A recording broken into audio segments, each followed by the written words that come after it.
Mr. Secretary, please call the roll. Honorable Mark Julius P. Caballes, Honorable Antonio L. Mangcucang III, Honorable Bernardine Opis Mercado, Honorable Melga Balarin Cabo, Honorable Mercedes Arejano, Honorable Danilo R. Red, Honorable Ismael D. Pilim, Honorable Jose Neril L. Manggol, Honorable Baldomero L. Limpiada, Honorable Loren R. Rosales. Mr. Presiding Officer, with 7 members of the board present, we have the necessary quorum for this morning session. The chair declares the presence of a quorum. For this session, the chair hereby designates the Honorable Mark Julius P. Caballes as the floor leader. The Honorable Caballes, you are now recognized. Thank you po, Mr. Presiding Officer. Mr. Presiding Officer, we can now go to the Roman numeral number 4, which is Roman numeral number 5, which is the reading adoption of the minutes of the previous session, dated August 12, 2022. Mr. Presiding Officer. Please proceed. It is the motion of this representation that we dispense with the reading and move for the adoption of the minutes of the previous session dated August 12, 2022. Mr. Presiding Officer. Before its adoption, inviting members of the board, we have some corrections with the minutes of the previous session dated August 12, 2022. Mr. Floor Leader. Mr. Presiding Officer, I move for the adoption of the minutes of the previous session dated August 12, 2022. Mr. Presiding Officer. There is a motion to adopt the minutes of the previous session. Any second to that motion? Any objection? Hearing none, the same is approved. The minutes of the previous session dated August 12, 2022 is now adopted. We would like to recognize the presence of the Honorable Ismael D. Pilim. Please continue, the Honorable Floor Leader. Mr. Presiding Officer, we can now proceed with the matters arising from the minutes. Mr. Presiding Officer. Inviting members with the matters arising from the minutes. Mr. Floor Leader. Mr. Presiding Officer, there being no matters being raised arising from the minutes of the previous session, we can now proceed with the approval and amendment of today's agenda. Mr. Presiding Officer. We are now on the approval and amendment of the agenda. Any amendment to today's session's agenda? There being no amendment, Mr. Presiding Officer, we can now proceed with the Previledge Hour. And this representation would like to request that we recognize Honorable Antonio Mangcucang III regarding his privileged speech. Mr. Presiding Officer. The Honorable Antonio L. Mangcucang is now recognized for his privileged speech.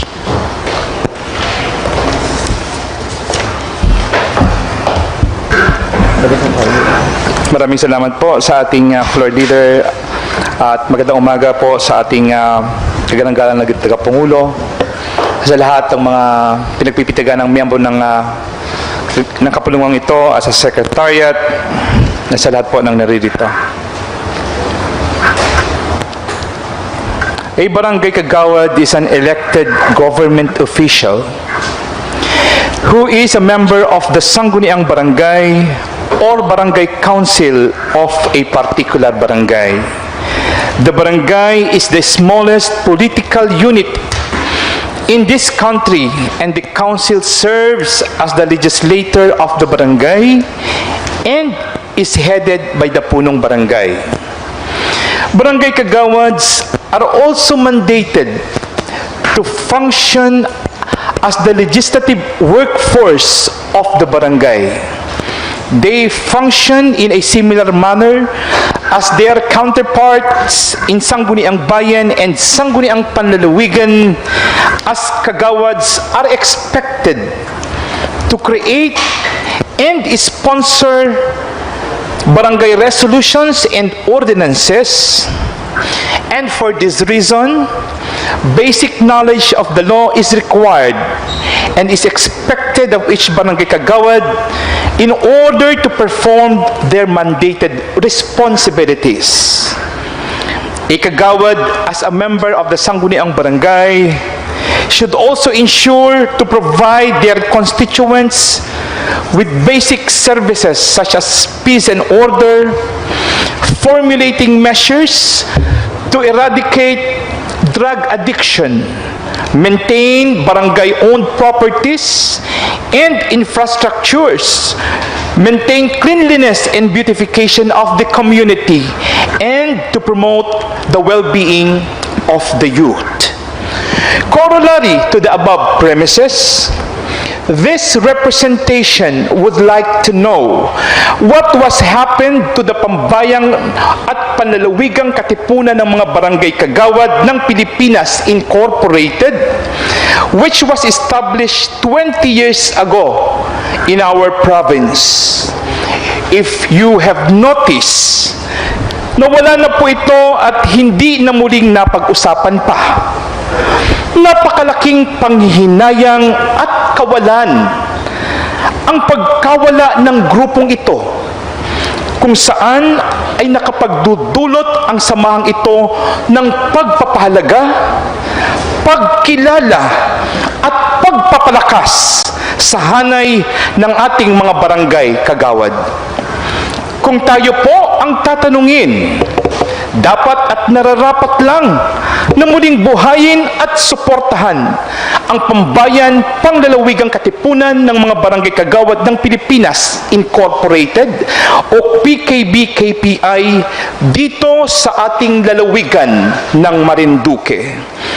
Sa atin pong pagtatanong, Ginoong Tagapangulo, sa labas ng atin pong lalawigan, ay umiiral at patuloy na lumalakas sa ibang lalawigan at mga siyudad ang mga iba't ibang organisasyon o samahan ng mga barangay kagawad duly registered in the Securities and Exchange Commission or CSC and accredited and supported ng kani-kanilang mga local sanggunian and chief executives.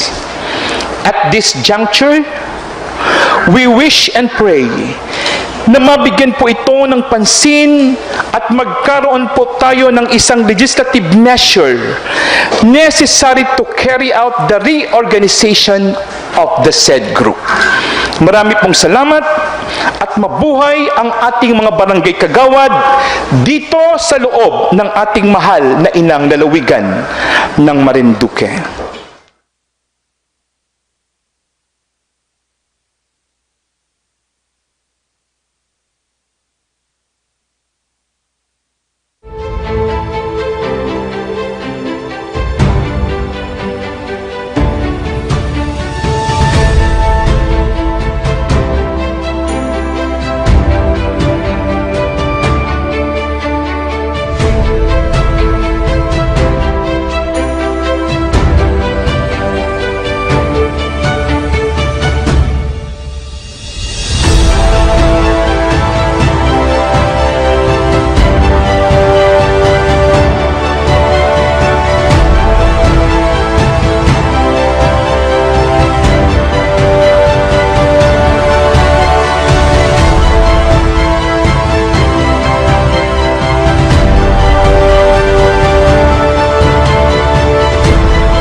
Mr. Presiding Officer, with the conclusion of the reading of the committee reports, we can now move to the calendar of business. Since we, for letter A, unfinished business, we do not have any items, we may proceed with letter B for business of the day. And then to the motion approved by Mr. Presiding Officer, we have letter from Ms. Alma C. Timtiman, Chief Administrative Officer, LMD-PESO, approved by the Governor, requesting for appropriation for the following: office equipment, 145,000; information communication tech equipment, 375,000, for the total of 520,000. Referred to the Committee on Appropriations, Mr. Presiding Officer. What is the pleasure of the Chairperson of the Committee on Appropriation? Mr. Presiding Officer, it is the pleasure of the Chairperson in this representation that we adopt a resolution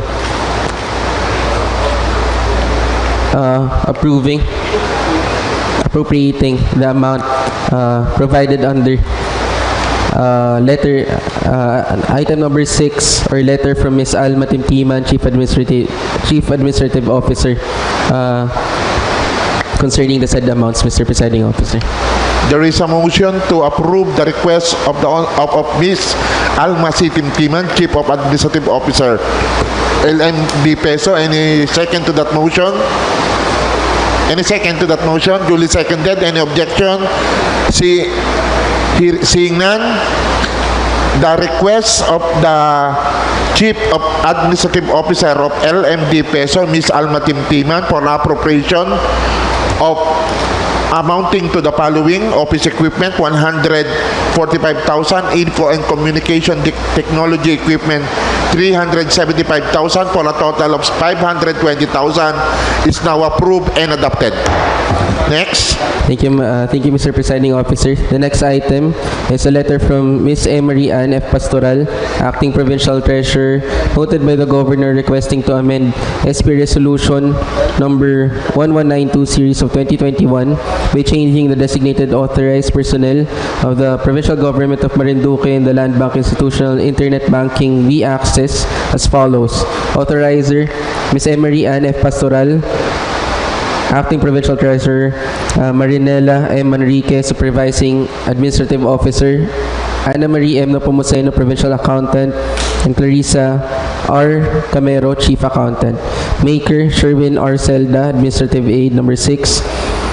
Levelyn D.L. Pastoral, Administrative Officer 3, George Gay Olympia, Administrative Assistant 2, and Michael Jordan S. Dionisio, Computer Programmer number 2. Mr. Presiding Officer, this representation formally moves for the approval and the concomitant amendment of SP Resolution number 1192 series of 2021, changing the designated or authorized personnel of the PGM and the Land Bank Institutional Internet Banking we-access as provided in the letter from Ms. Emery Ann F. Pastoral. Mr. Presiding Officer. There is a motion. Any second to that motion? Duly seconded. Any objections? Seeing none. The resolution amending SB Resolution number 112 series of 2021 by changing and designating authorized personnel of the PGM in the Land Bank Institutional Internet Banking we access as follows: Emery Ann Pastoral, Principal; Marinela Manrique, Alternate; Ana Marie Nepomuceno, Principal; Clarissa R. Camero, Alternate; Sherwin Celda, Principal; Levelyn Pastoral, Alternate; George Gay A. Olympia, Principal; Michael Jordan S. Dionisio, Alternate, is now approved. Would like to recognize the presence of the Honorable Lauren Rosales. Thank you, Mr. Presiding Officer. Our next item are the accompanying resolutions from Committee Report of the Joint Committee on Health and Nutrition and Committee on Rules, Laws, and Ordinances, as referred earlier, under Committee Report number 26/2022. Mr. Presiding Officer. Mr. Presiding Officer, the next item are the accompanying resolutions under number 12 of committee reports concerning the Committee Report of the Joint Committee on Health and Nutrition and Committee on Rules, Laws, and Ordinances under Committee Report number 26/2022, referred earlier, Mr. Presiding Officer. The Chairperson of the Committee on Health is now recognized for the formal adoption of the resolution. I move for the approval of the resolution authorizing the Honorable Governor Presby J. Velasco to negotiate and sign a memorandum of agreement for in behalf of the provincial government of Marinduque with the municipality of Torrijos, represented by its Mayor Lorna Q. Velasco, for the Torrijos Public Health and Diagnostic Center Primary Care Facility. I so move, Mr. Presiding Officer. There is a motion. Any second to that motion? Duly seconded by Honorable Rehano. Any objection? Seeing none, a resolution authorizing the Honorable Governor Presby J. Velasco Jr. requesting for an authority to negotiate and sign a memorandum of agreement for and in behalf of the provincial government of Marinduque with the municipality of Torrijos, represented by its Mayor Lorna Q. Velasco, for the Torrijos Public Health and Diagnostic Center, a primary care facility, is now approved and adopted. Next. Mr. Presiding Officer, with the conclusion of the business of the day, can I move to the unassigned business, and there be no items under unassigned business. Can now proceed. Before we continue, may I recognize the Honorable Rosales? Thank you, Mr. Chair. Nais ko lang sanang i-reconsider itong proposed resolution, yung number 2022-37 na ma-move sa business for the day. There is a motion to reconsider that item number 9 be moved to the business for the day portion of today's session. Any second to that motion? Duly seconded. Any objection? Seeing none. Item number 9 in the proposed resolution is now transferred in the business for the day portion of today's session. The Honorable Rosales is recognized. Mr. Chair, thank you. I would like to move for the approval of proposed resolution number 2022-37, resolution expressing gratitude of the province of Marinduque to former Cabinet Secretary Karlo, Alexie, Nograles for the assistance he accorded the province Ito po ay meron siyang dinonate sa ating probinsya. Particularly to the Sangguniang Kabataan, and congratulating him for the appointment as Chairperson of the Civil Service Commission. Mr. Chair, I so move. There is a motion. Any second to that motion? Duly seconded by Honorable Rihano. Any objection?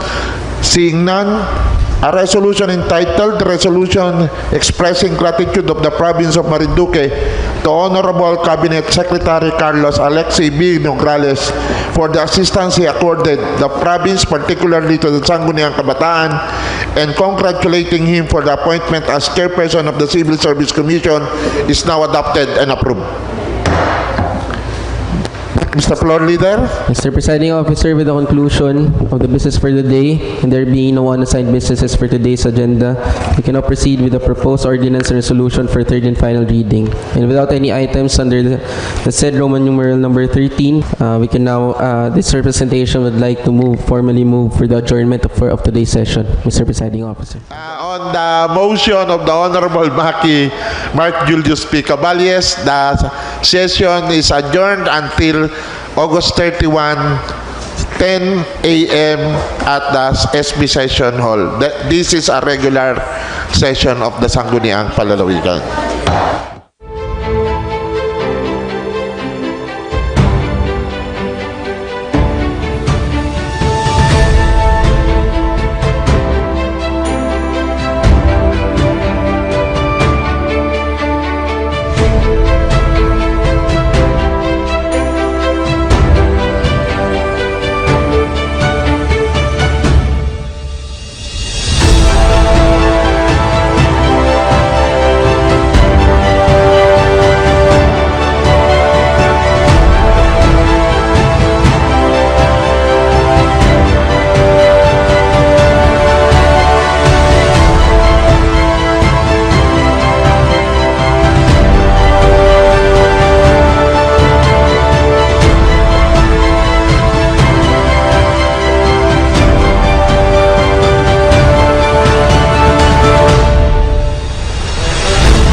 Good morning po. Tayo po ay katatapos lamang ng 3 araw na orientation training course para sa mga newly elected vice governors dito sa ating bansa. At ako po ay nagpapasalamat, napakalaking bagay po nito. Ito'y ginanap po dito sa Manila Hotel at naging oportunidad ito para sa akin para ma-refresh sa mga dati na nating alam, dahil hindi naman ito ang unang pagkakataon na tayo naka-attend ng ganitong training. Pero sabi ko nga, opportunity to be refreshed dun sa mga dati na nating alam, and at the same time to be able to gain new knowledge and strategies on how we will be able to lead our constituents more effectively. Lalo na nga po sa panahon ngayon, we are experiencing different challenges, and even in the future, there may be many other challenges that we'll experience that will require leaders to be future thinkers, sabi nga sa training namin. Kaya maraming salamat sa League of Vice Governors of the Philippines, and congratulations for the successful training for us, and also salamat sa Bureau of Local Government Academy, dito na isa sa mga bureau ng Department of Interior and Local Government. So hopefully we'll be able to be adaptive leaders, be able to be the future thinkers and a true transformational leaders.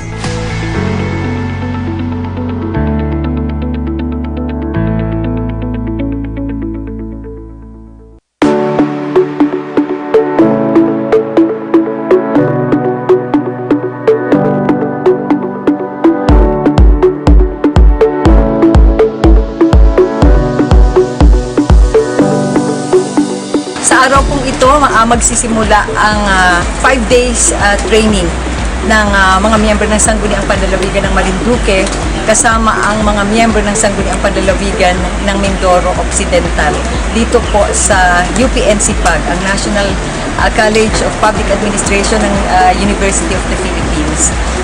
Ito isa sa ating alma mater, kaya ako ay natutuwa na bumalik dito kasama ang ating mga bokal ng lalawigan ng Marinduque para sa isang training course for legislative enhancement and productivity. Sana'y talagang makatulong ito, ang mga bagay ito ay makatulong para mabilis at maayos kaming makapaglingkod sa inyo bilang lokal na mambabatas dito sa ating lalawigan sa Marinduque.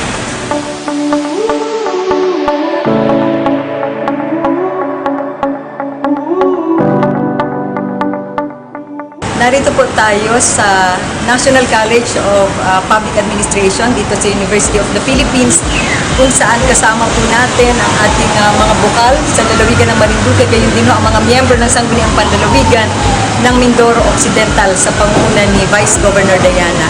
At ito po ay para sa isang 5-day training course na ito ho ay in line with legislative enhancement and productivity. Okay, talking of the Vice Governor of Mindoro Occidental, Vice Governor Diana. Okay, and halinawa itong training namin ito ay makatulong talaga sa aming epektibong paglilingkod sa lalawigan ng Marinduque at sa Mindoro Occidental. Ayun.